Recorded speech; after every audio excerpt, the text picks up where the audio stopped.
This is Take 5 with Nanette, where we spend a few moments looking at a nugget of information that has the potential to help all of us change our perspective and learn to think for a change.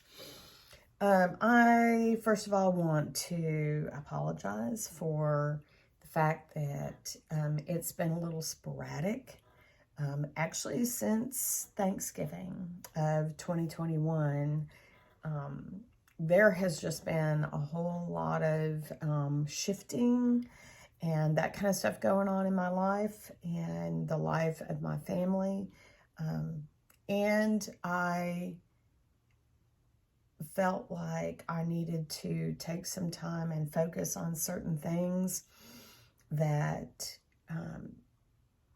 needed me to be present and my full attention. And honestly, it was a little bit exhausting. But things are starting to get back into a rhythm that they didn't have before. And so hopefully I'm going to be able to get back on track with Take 5 with Nanette. The name of the Take 5 for today is called Where Are You Hiding? As I began the year and went back to reading in Genesis, as I was reading the passage where Jesus came looking for Adam and Eve in the garden, and the first thing that crossed my mind is, number one, I say Jesus, but God knew that Adam and Eve were hiding, and he knew where Adam and Eve were. But he wanted Adam and Eve to basically come forward and to acknowledge their position and where they were at. He wanted them to recognize that something was off, something had changed.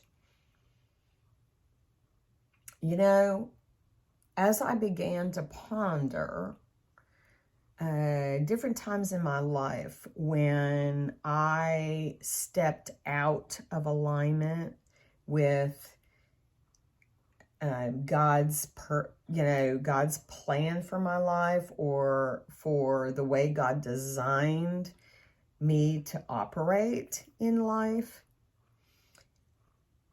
that things were off, and there were things that I was ashamed of, because in stepping out from under that umbrella, and out of alignment with God and who God made me to be, I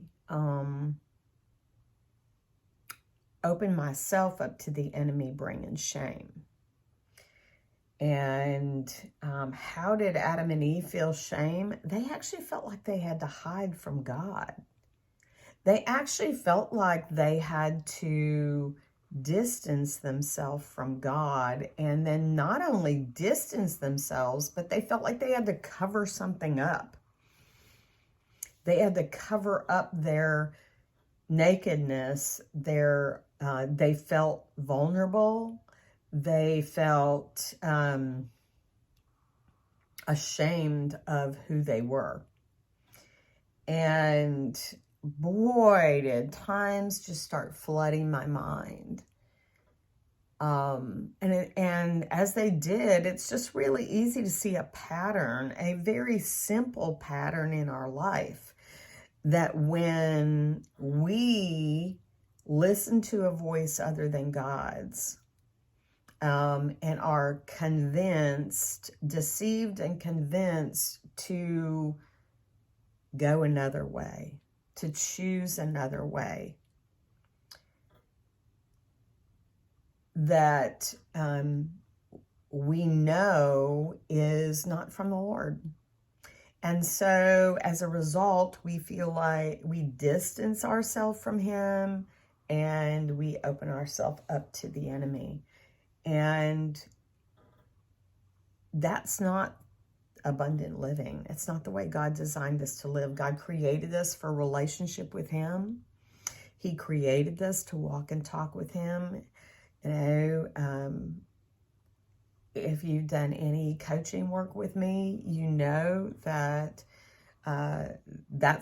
we call that garden living, and that you were made for garden living, to do life with God and on a daily basis and walk and talk with Him. And there isn't anything, the older I get, the more grieved I get when I follow a voice or follow in a direction that takes me away from God and separates me from His presence and makes me feel like I have to hide and separate myself, or I end up hidden and separated from Him.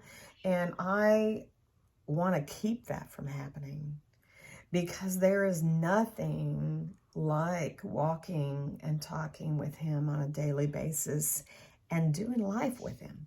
Honestly, I was made for it. You were made for it. You were made to communicate with God. You were made for life with Him. Ask Him, how does He want to do life with you today? And think about, where in your life are you hiding? And how can you open that part of your life to Him? Have a great day. We'll talk to you.